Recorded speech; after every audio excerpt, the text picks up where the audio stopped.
Pripun Gusti Putri? Ora seneng atiku yo. Lah kene menapa? Yen kapan dadi diriku. Aku nek jenengan rene niku. Antang bagi diriku. Oh, ajine Gusti lho. Ampun nggih Bu, ala ngejak batu kowe malah. Arep nang pabrik. Aja sing pabrik nggih. Anjing. Gusti Putri. Tak kira cukup semene bae nggone Kaliwangen koyo yo. Wis marem banget jroning atiku. Yen to pinuju kowe lan kanca kancamu. Padha paring ngelipur kelawan aku. Mung wae tak jaluk siji aja nganti lalekake kewajiban. Kados mekaten nggih bab kewajiban menika mboten sisah niku Gusti Putri. Sedaya sampun rampung. Dedaharan nggih sampun sumadya. Nah, kan ageman kagem jenengan. Waalaikumsalam. Wonten tamu.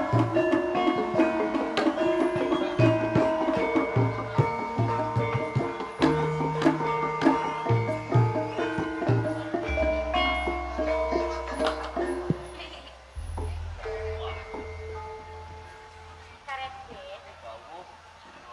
Aku ora rumangsa ninggali kelawan sliramu yo ing sliramu teka lan sajroning taman sari. Papuntenipun Widya Ayu. Menawi anggen kula sowan wonten ing jroning taman kaputren menika nyaruwus. Dhateng Ndoro Ayu niki mawon langsung kala. Awet menapa Ndoro Ayu?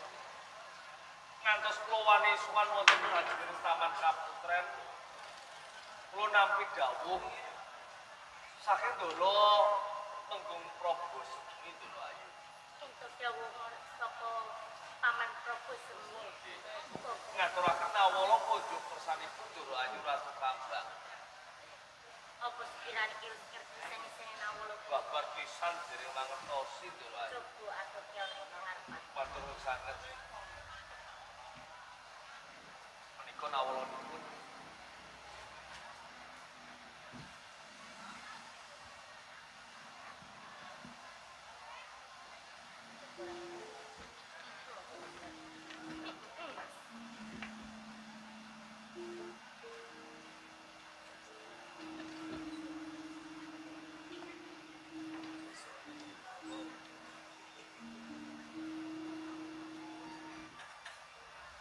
Ngono ta.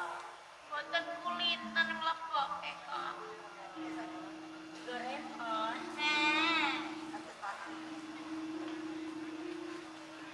Sampun.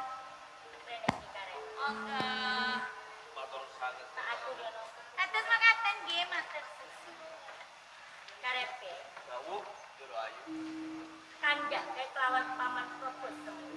Di Aku ra tresno marang ngono kang rekto layang iki. Nanging aku tresno marang wong Tenggawa layang iki karep.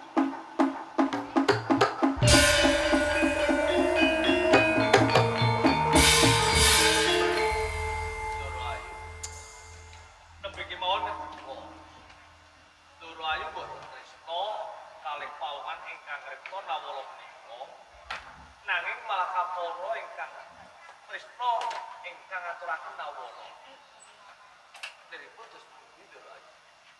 Tekane aku tresno kelawan kowe.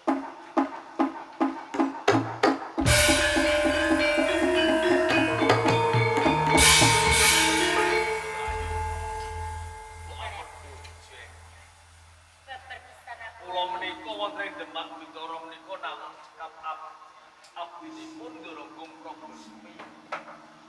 Menawi Ndoro Ayu Ratu Kambang Tresna dhateng kula. Menika tebih sanget dipun ukur pangkat derajat menika boten wonten Ndoro Ayu. Wong tresno kira mas pangkat lan derajat kono. Ning ati bangsa. Kowe ono piwang semua. Nanging umpama kowe wis duweni anak lan bojo utawa duwe katresnan, bloko ing pengarepan ora dadi koyo pamangsa. Ndoro Ayu. Kula menika dereng gadhahi anak lan bojo. Tenan. Kula taksih Joko Ndoro Ayu. Tenan kuwi. Nggih. Ndoro Ayu. Menawi tresnanipun Ndoro Ayu kagem kula. Kula imbangi kula tampi Ndoro Ayu. Kok to? Nggih.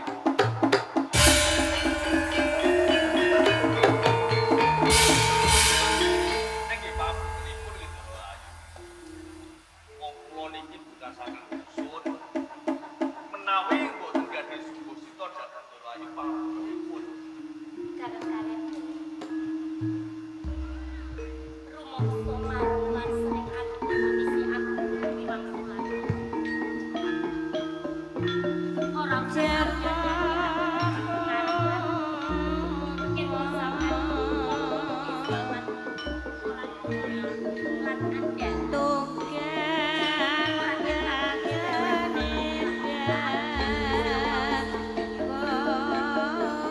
Ndoro Ayu. Kula matur banget. Menawi tresnanipun Ndoro Ayu dhateng kula menika lair kanthi sinten pawanipun ingkang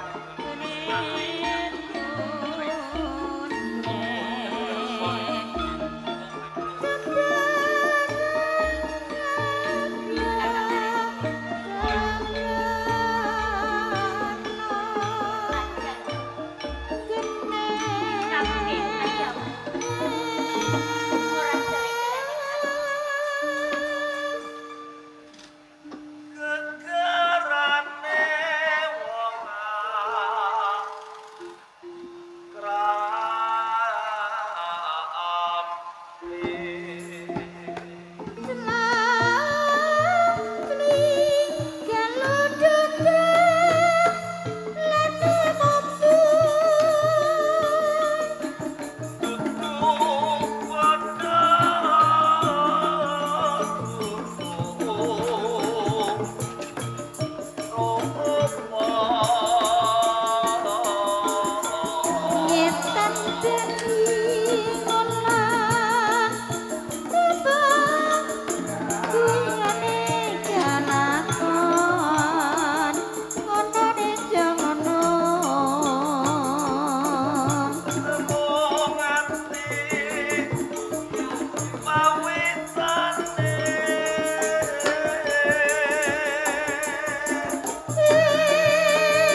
baleni kang sultan sirah jawab ya. Ojo kuwatir aku bakal tanggung jawab. Aku bakal manusiain omongan kamu. Yen ngono kok seneng jeneng. Hei, Karepet.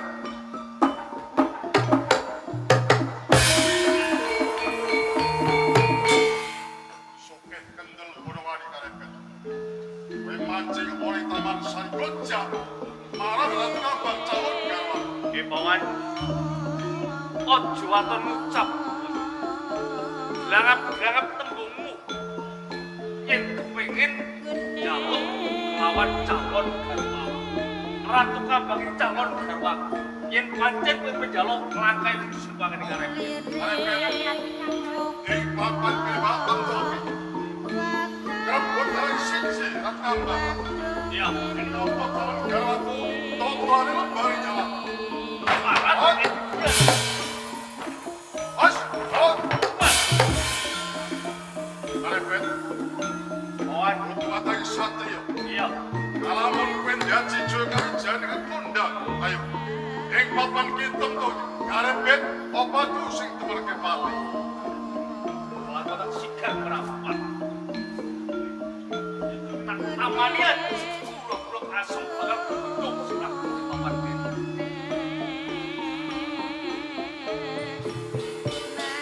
Aji, blok-blok asem. Ya, ya.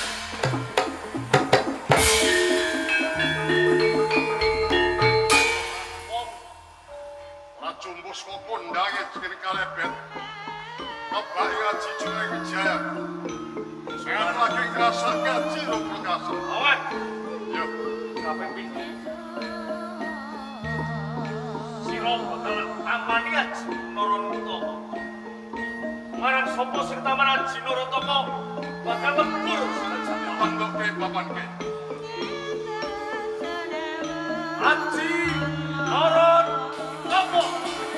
Era.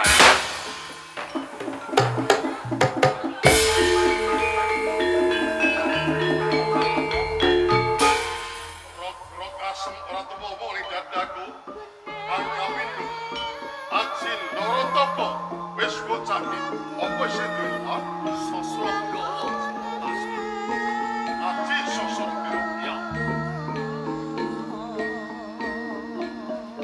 Aji Sosro Biro.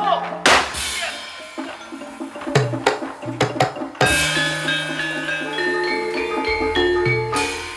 Karepet, karepet. Mengat cukup suwun katigayan.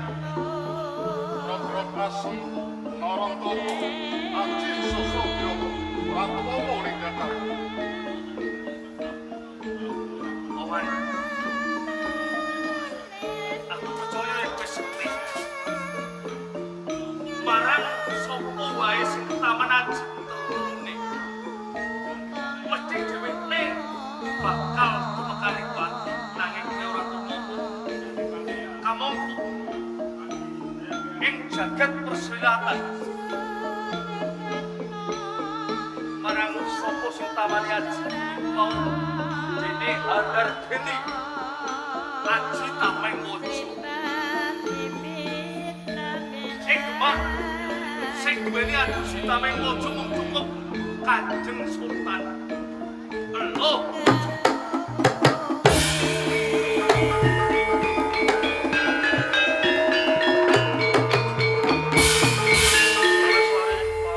Rameswari. Dawuh dalem ramane. Koyo ngene. Dadosaken kami ing manah wonten menapa lho ramane? Rameswari, Ji, jebul kowe ora mangerteni sakjroning Taman Sari. sejatosipun wonten menapa? Ana sawening kanoman kang aran Karepet, gonjak marang putramu Ratu Kambang. Saiki kang sira sing nglairake ndaturi minangka jarwani marang putri. Oh ngaten nyuwun wedal sawetawis ramane. Ratu Kambang. Ora pisan-pisan ibu kula wetah sliramu. Umpamane sliramu iki seneng bocah lanang kok ya matur lawan ibu utawa mama. Mesti wae ora bakal duka lawan sliramu. Pangapunten. Pangapunten. Nanging niki wau kula kandhakake menawi kula tresno kaliyan pun kakang karen. Nanging Ratu Kambang. Yen sliramu kuwi wis kedadian kaya ngene ibu sing disalahke. Sliramu wis rogal-rogal mlebokke bocah lanang ning taman. Apa kowe iki kepengin nglengserake asmane wong tuwa? Ngapun bebar kula boten gadhah kaliyan dados Ya Ratu Kambang, jawab Rama. nek upamane kowe ndis dengan marang priya ngendi wae. Mbok yo matur marang Rama lan Ibu. Kang sira semangerteni. Sapa to jatine Rama lan Ibu pengayoman oleh Kasultanan Demak Bintoro. Ing mengkone kalamu. Kaprungus kabeh para kawula mendah neoling sumi asmane wong tuwa lan ibu. Rama. Saning kula blokoke mawon kula tresno kaliyan pun kakang karen. Kang sira tresno. Karebet dawuh Kanjeng Sultan. Ora ngira bar pisan. Yen karebet nalika swara lagi suwita oleh Kasultanan Demak Bintoro. Sadurunge kang sira ndak titipake. Oleh katemunggungan ngarsane Prabu Semi luwih dhisik. Aku semangatene. Lagane karebet kaya-kaya melasake banget. Aku lah semarang kowe. Sakwise nalika semono barengan salat mapan ana Masjid Agung Demak Bintoro. Sakwise netepi kewajiban salat sembahyang. Sakwise salah, aku noleh nganan lan kiri, kowe rumangsa wedi. Kowe rumangsa mundur. Sakwise tak toleh, kowe gagap gugup ora ngerti. Ing pangarepane Masjid Agung Demak Bintoro kae ana sendang kang amba. Kowe mlumpat nang aneh. Nganti aku kadudut karo kowe. Mlumpat ora madhep nang mlumpat mungkur.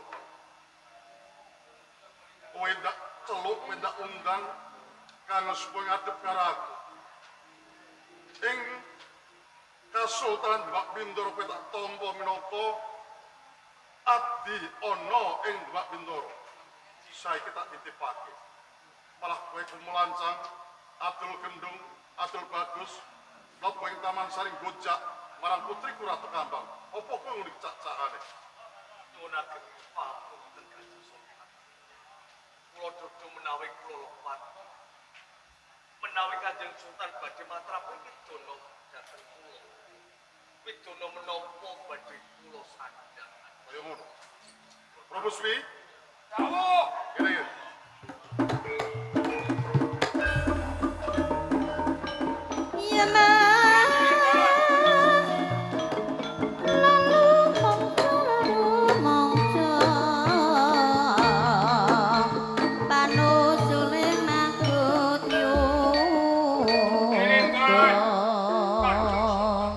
Butuhe pisowanan kang sira ndak sowanake.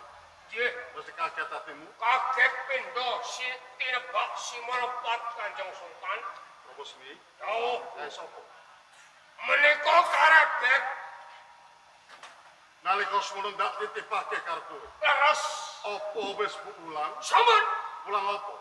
kula ulang muruk tata carane Kasultanan Demak Bintoro. Bab unggangku tata trapsil. Samenika karebet sampun wasis, sampun pinter. Piyambakipun saged beda-bedaken saged milah-milahaken Kanjeng Sultan. Percaya Nggih, kula Prabu Semi kok. ning kabeh mau luput saka pangucapan. Prabu Swi. Nggih, Karebet kemowane mlebu ing Taman Sari. Goncak marang putriku Ratu Kambang.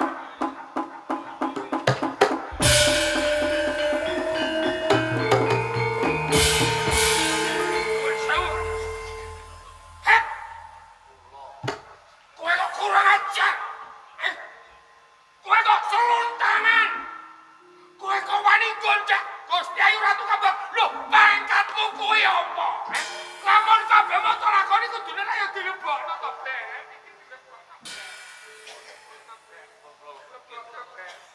Suwi, Kula apa kowe nu duka marang abdine? iya.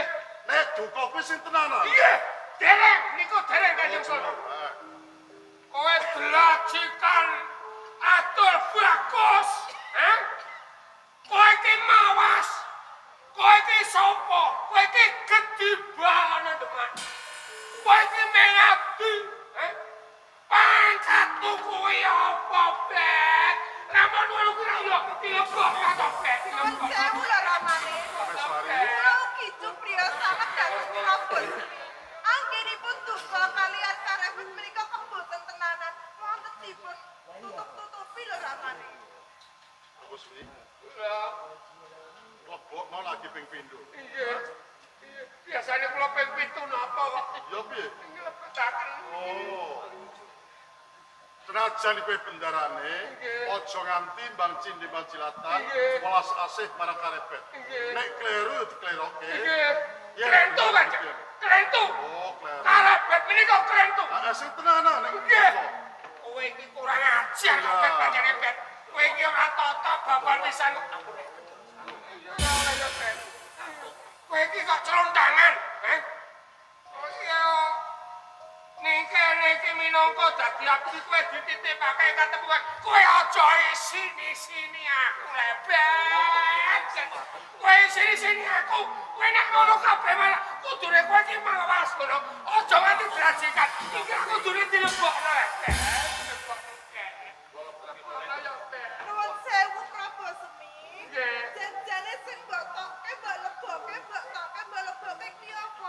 Niku karepet lebet taman. Tenan? Nggih. Ora goro? Mboten. Yen goro, Nggih dosa. Ya wis, tunggu. Nggih. Karepet. Pancen wong rumasane luput. Ing munggure bakal njaluk pangapura wis lumrah. Saiki ndaturke marang bendaramu Prabu Semi isine lebokno bet, lebokno bet, lebokno. Jam 1 wis lebokno ping 3. Ya. Nek ngono bendaramu kuwi yen duka karo kowe pancen kaya ngono. Karepet. Saiki gendi aku. Ing Kasultanan Demak Bintoro. Ora ana bumi sak cekam karepet mikat saka Demak Bintoro. Wes. Nuwun sewu Romo. Muga panjenengan cepet toya ngendika panjenengan. Ora, Kula ingkang lemah. Kula ingkang jalin restu kaliyan Kakang. najan kowe sing jalari luput, nek kowe putra Rama. Yen Ratu Kambang ora duweni luput, sing duweni luput karepet. Kudu mikat saka Demak Bintoro. Menawi panjenengan ngersakaken kacamata wonten ing awit panjenengan kula patur. Wekdal sapunika pembaji bali putri desa. Assalamualaikum. Waalaikumsalam.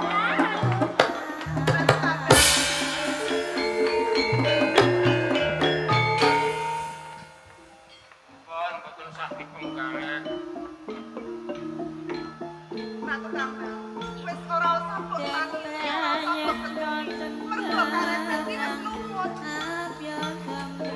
Kula tinimbalan. Kae tanggung jawab. Nggih. Aku sempat aku syuting nyawang dapur ane karepet. Kula pati lan urip karepet tak pasrahke karo kowe. Assalamualaikum. Waalaikumsalam.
perkarane kuwi sing jalari punggawa saka Kasultanan Demak kok Kakang. Lha opo kok jalaran Pak Bintoro? Dadekake kawruanmu ya Kakang. Iya. Yen to wektu dina iki calon bojoku Endang Widuri dicolong prajurit saka Kasultanan Demak Bintoro saya-saya Kakang. Bakal didhawuhake kelawan Kanjeng Pangeran Pangiri sapa wonge lho Kakang. Sing ora nesu yen to katresnane bakal dijodohake kelawan wong liya. Mong perkarane kuwi nganti kowe bareng amuk oleh Demak. Bener Kakang. Ini ya uga kowe tak wene weruh. Iya. Mergo prajurit saka Demak Bintoro wis padha kalah, Kanjeng Sultan nganakake Giri Patemboyo. Kanjeng Sultan nganakake Giri Patemboyo. Marang sapa sing bisa cilik ngangkat gedhe materi kebudayaan saka Banyu Biru. Iki bakal dibanjar sak murwate. Kakang karepet. Iya. Jur sapa pawongan to Kakang? Sing wani mupu Giri Patembayane Kanjeng Sultan Tergono. Ora liya aku dhewe. Sampeyan dhewe Kakang.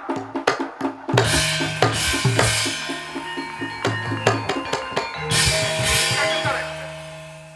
Mula yen panjenengan kabutan sira gelem tak suwanke ana ing desane Kanjeng Sultan Demak Bintoro ya. Kakang, Iya. yen nganti aku mak suwanke ana ing ngersane Kanjeng Sultan Tergono, cilik aku bakal nampa pidana Kakang. Mula sedya lan kekarepku. Aku ora bakal bali yen tul bisa nganti calon bojoku ya Endang Widuri. Ngene ya, Dik. Mergo aku tanggung jawabku gede banget. Aku wis saguh mupu Giri Patemboyo, gelem ora gelem kowe bakal tak suwanke nang Demak Bintoro. Kakang karepet. Iya. Yen pancen sampean perso karo aku bakal sabelo kelawan diriku pribadi. Wis kelak tak cekel tenan. Ayo, cekel Ben. Ayo Ben. Ayo maju Ben. Ayo Ben. Ayo Ben. Ayo Ben.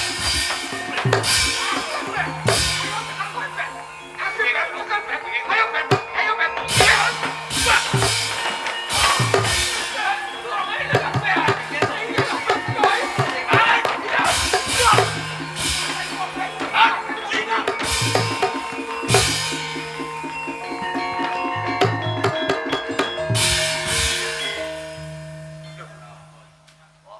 Sampeyan to. Wah, kenapa? Hidup gendut karo karepet. Awit Kakang karepet sampun wani mupu Giri Patembayanipun Kanjeng Sultan Tergono. Mupu saya boro. Apa perkarane kok saya boro nang? Jalaran ing wedal sapunika Kanjeng Sultan Tergono ngawontenaken Giri Patemboyo. Ya ya perkarane apa kok nganti teko saya boro. Awit kula mawi jengen Kebo Danu Banyu Biru kula badhe krisak wonten ing Kasultanan Demak Bintoro. Dasarmu apa? Sampeyan iki pripun to? Lah kene Napa sampeyan dereng pirsa napa sampeyan iki idep-idep boten ngertos? idep-idep iki lho. Imbo-imbo. Ora ngono lah iya aku ki takon. Alane apa aku takon? Ora ngerti. Katuran emut dalah katuran pirsa Jawa. Yoga sampeyan nggih anak sampeyan calon bojo kula. Gendang Widuri. Lah nggih, niki dicolong prajurit saka Kasultanan Demak Bintoro langkung-langkung. Badhe dipun dhawuhaken kelawan Kanjeng Pangeran Pangiri. Lho, sampeyan iki pripun to? Yoga sampeyan Endang Widuri punika lak katresnan kula. Ilang. Lah nggih, Ilang ya wis tak gede kan. ilang ning pasar nggih kula mboten bingung. Ilange niki badhe dipun dhawuhaken kok. Kalau kok Nggih. kenane ki mau apa sebabe aku ora delok perkara ilange anakku ndang. Kejaba kuwi ya. Sing nyolong panggep Senopati. Sumbare kados mekaten, Jeng.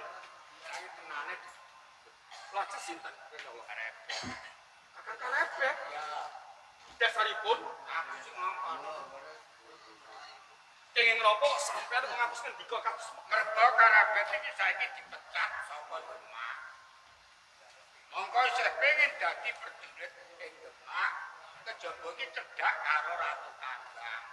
Nek ora nganggo dalan kaya ngene, Endang Widuri dicolong, nek wis dicolong kowe mesti ngamuk. Nggih.